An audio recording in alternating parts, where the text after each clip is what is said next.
Hey there. In this video, I'm going to be talking about my experience playing Rental, which is a short little horror game that I found for free on Steam. I'll be talking through the events of the game and what I think it all means. I would recommend you play through it yourself first, if you haven't, if for no other reason than just to support the devs, because I think what they made is pretty cool. Anyway, yeah, let's get started.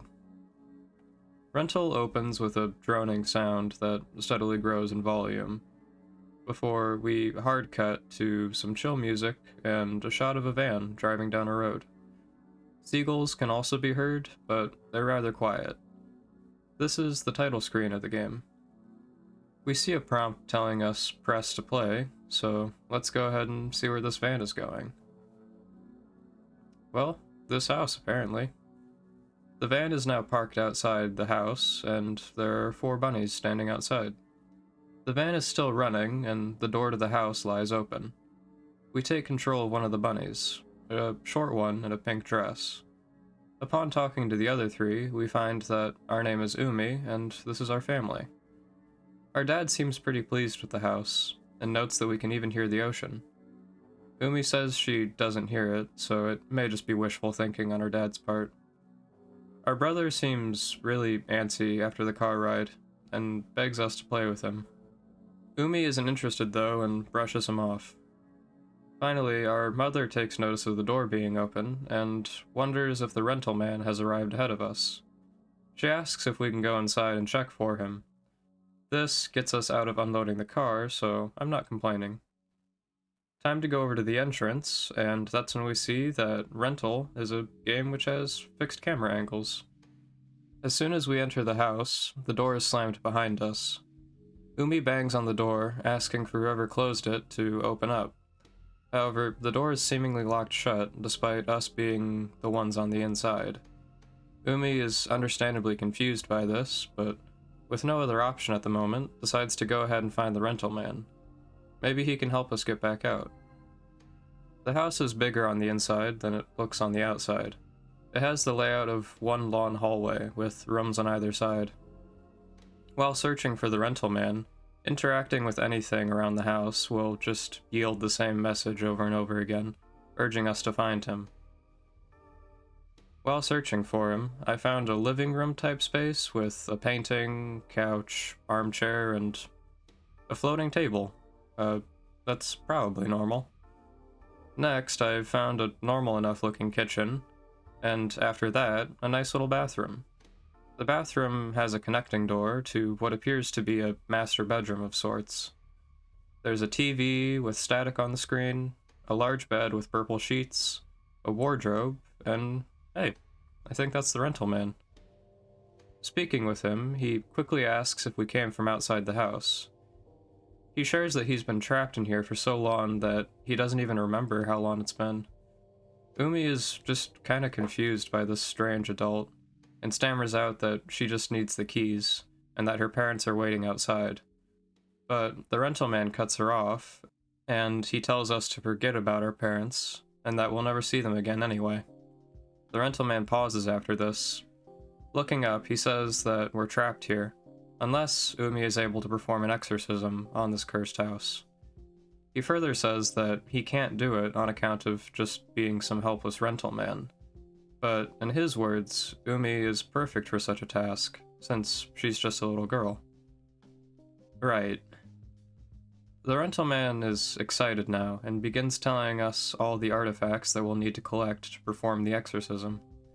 These are 6 crosses, a woman behind bars, some angry man, no, not him, 3 candles, and I think he's about to say one more thing, but then disappears right in front of us. Don't worry though, he reappears a moment later and says that there's apparently a secret room somewhere in the house. He doesn't know how to summon it, but guesses that some of the artifacts required for the ritual are hidden there. After wishing us good luck, the rental man disappears again, this time seemingly for good. We are now alone in the house, and hey, interacting with stuff now yields unique interaction messages. Let's backtrack through those already explored rooms, as well as search deeper in and see what we can find. My first stop saw me going a bit further down the hallway, into a smaller bedroom with a twin-sized bed covered in blue sheets. There's a wardrobe, and, hey, a painting of an angry man, who I've definitely never seen before. Well, that's already one artifact down. To my knowledge, there's no inventory or way to check which items you have in rental, so you kinda just have to keep mental track of your progress. Back to the game itself, an odd thing to note is this wardrobe. Unlike the one in the master bedroom, this one has clothes in it. Umi describes them as clothes her dad would wear, so I'm guessing just regular adult male clothing. But I don't think they'd be the rental man's clothes, since he was just dropping by today, right? After finding one of the artifacts, I'll admit I got kinda lost, so I headed back to where I started, the living room. Now with the ability to inspect things, I took a closer look at the painting on the wall. Sadly, it is not the woman behind bars, so no artifact. But Umi describes it as some random woman with a baby. Definitely a woman and baby I've never seen before. Checking the furniture, Umi notes that there's always stuff hidden between cushions. And sure enough, in the couch cushions, we find a candle. Now that we're able to inspect stuff, we get Umi's reaction to the floating table. We're hit with an audio stinger when we interact with it, to which Umi is immediately surprised at the prospect of a floating table. But she calms back down and says, fair enough. Which, if I'm being honest, probably isn't too far off from how I'd react to something like that. It seems we've found everything in the living room, so in the spirit of backtracking, I head back to the front door and check the end table at the entrance. It pays off. There's 2 candles inside. Heading back down the hallway, I made my way into another one of the smaller bedrooms. There's a closed wardrobe, and on inspecting it, we find that it's been locked shut. On the walls, there's a painting of what looks to be flowers, as well as some framed text. Hanging from that framed text is a cross necklace. Umi thinks it looks cute and takes it. And oh, look at that. We actually see it on our character model now. I think this counts as a cross, right? Next, I went down to the very end of the hallway, and found that it actually splits off to the left and right. Heading left first, there's no new doors, but at the end is a painting of a woman behind bars. And hey, that's another one of our artifacts. Nice. On inspecting it, Umi notes that this house has a rather weird taste in decoration. I can definitely agree that there has been a theme. Heading down the right, there's nothing waiting for us. Let's head back to the rooms and see what we missed. As soon as I turned back down the main hallway, the colors changed to a darker bluish-green hue. There's a CRT-esque TV filter applied to our display, and an audio stinger plays. Umi, now unable to move, notes that she doesn't feel so well. This all lasts for only a moment before everything returns to normal, and we regain control. It's probably best if we hurry up and find these artifacts. While going back through the rooms, this effect happens again, and this time, I think I see someone standing there at the end of the hallway. I can't really make it out too well, and the effect doesn't last long enough to say definitively. But yeah, I don't like this.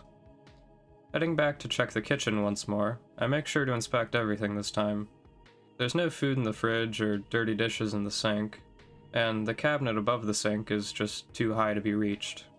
I'm really wondering why one of the wardrobes had clothes when nothing else seems to be lived in. On inspecting the table properly this time, Umi notes that it has 4 chairs, which would be enough to seat her family, but she says she thinks her brother should eat outside. Between this comment and her earlier refusal to play with him, I'm guessing the 2 of them don't get along too well.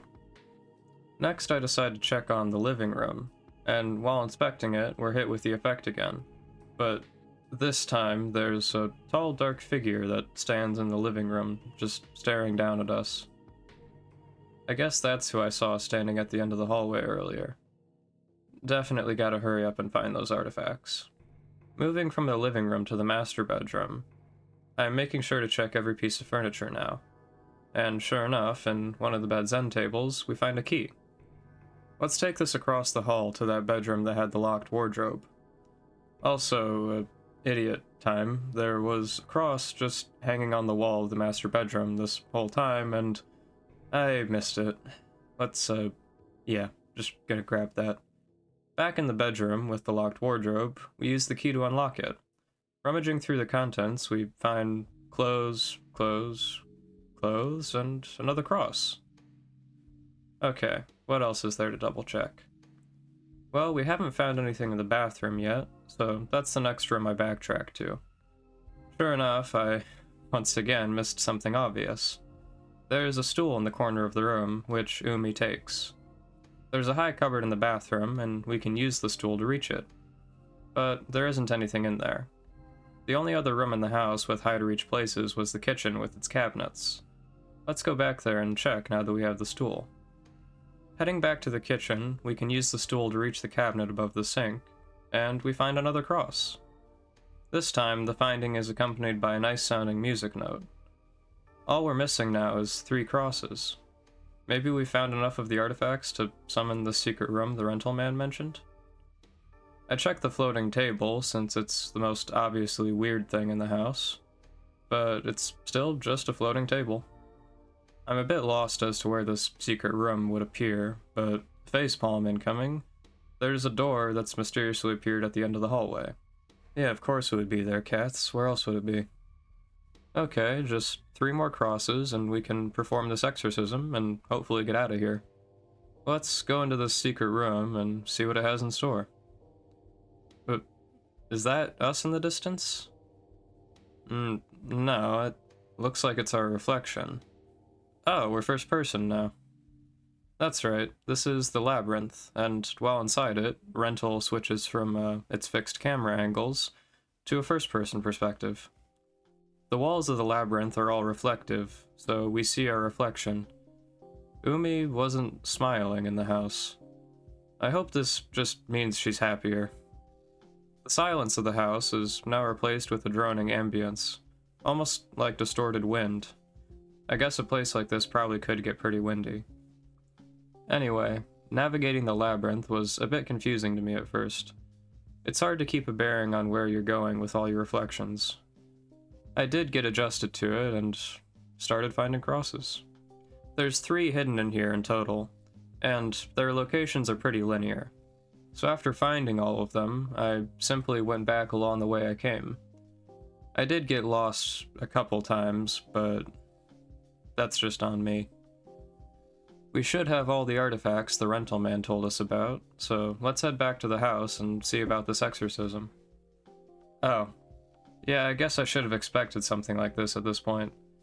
We are now beyond the rental house. This area is a black void filled with some rocks piled around, forming a circle.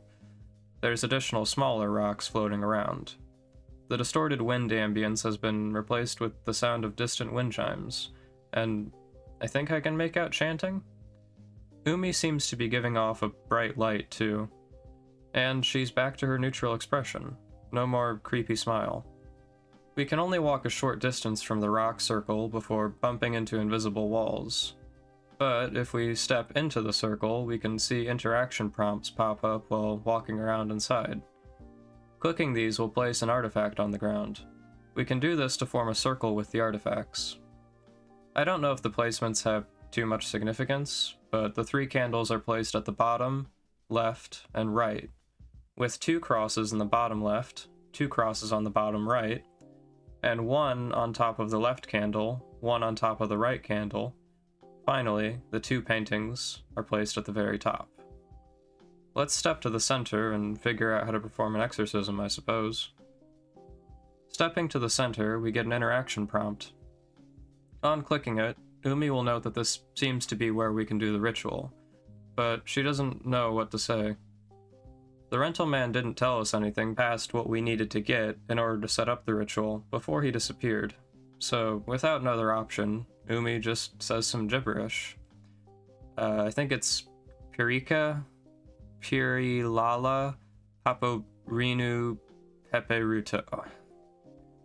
Yeah, if somebody does know what this means, please let me know.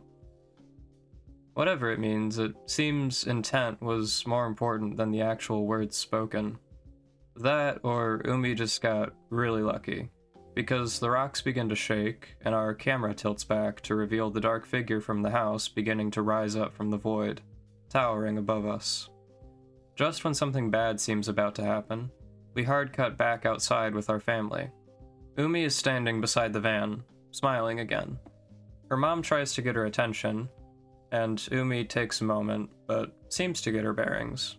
She drops the smile, and her mom tells her that the rental man doesn't seem to be here yet, and that they might as well start unpacking. Umi's mom notes that the door is open, and begins to ask Umi if she can check for something. But Umi cuts her off and says that I don't think we should go inside the house, narrowing her eyes as she says it. And that's it. That's the end. Well, I mean, I did play through the game again to see if anything changed. And if you play through Rental a second time, everything will be the same, but instead of ending outside the house, this time it hard cuts to Umi and her family, still in the van driving to the house. Our dad asks us if we're listening and repeats himself that the seaside fog is getting denser. Our mom chimes in that we're almost there. Umi's eyes narrow, and we once again cut to credits, this time without her saying anything. Playing through a third time will repeat this ending, and so I assume will any subsequent playthroughs. So that was Rental. All in all, it took me about 30 minutes to play through. It was a short, charming little horror experience that I found to be rather cozy, which isn't something you often say about a horror media. I'm now just gonna talk about some thoughts I have. I won't really be going into the plot or theorizing about the game, as even though I definitely think there's room for that, personally, I just don't think it's a game with a quote-unquote correct interpretation. The events of the story have some clear themes. You're collecting crosses and candles to perform an exorcism. But a lot of stuff is just kind of there to be interpreted how you want. What's the labyrinth? Why does that weird effect keep happening? Who's the dark figure watching me while it happens? Why does the ritual even work in the first place? Umi just says some gibberish. All in all, this strikes me as a game you're meant to think about and draw your own conclusions on. I don't know if there really is an explanation for what happened. Instead, I kinda just want to talk about how the game made me feel. First, we can't ignore the visual style of the game. I guess it's using that low-poly PS1 nostalgia style everyone talks about, but I grew up with a GameCube, so it kind of reminds me more of that. Especially Animal Crossing, for obvious reasons.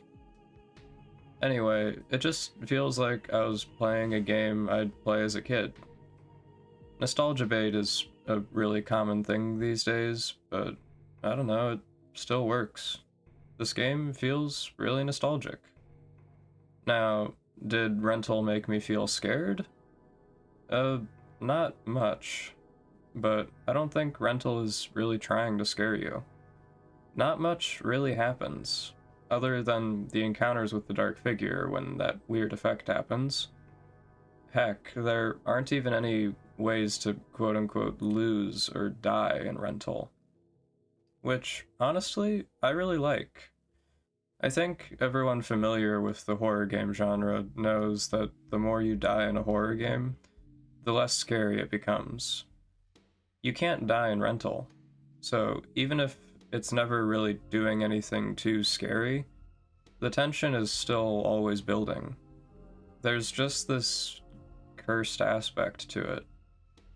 Certain areas, like the labyrinth, where you can just see Umi smiling in the reflection, are really creepy. And I think that's intentional.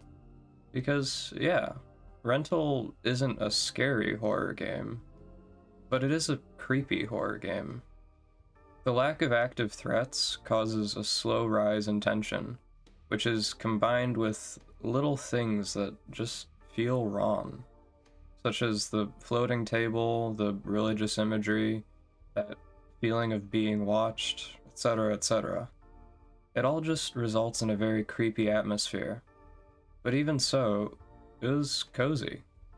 Rental is a really cozy game. I just feel warm when I'm playing it. Yeah, I'm creeped out and even uncomfortable at times, but it still just has this cozy vibe that I really enjoy. I guess what I'm saying is I really, really enjoyed Rental, and I want to play more games like it. I want to find more horror games that are just kind of creepy. Again, I don't feel like Rental is really trying to scare you. It's just creepy on its own. It doesn't try, it just is. It's a simple, short, spooky, and oddly cozy horror experience. I greatly enjoyed it, and if you made it all the way here, I hope you enjoyed my video on it.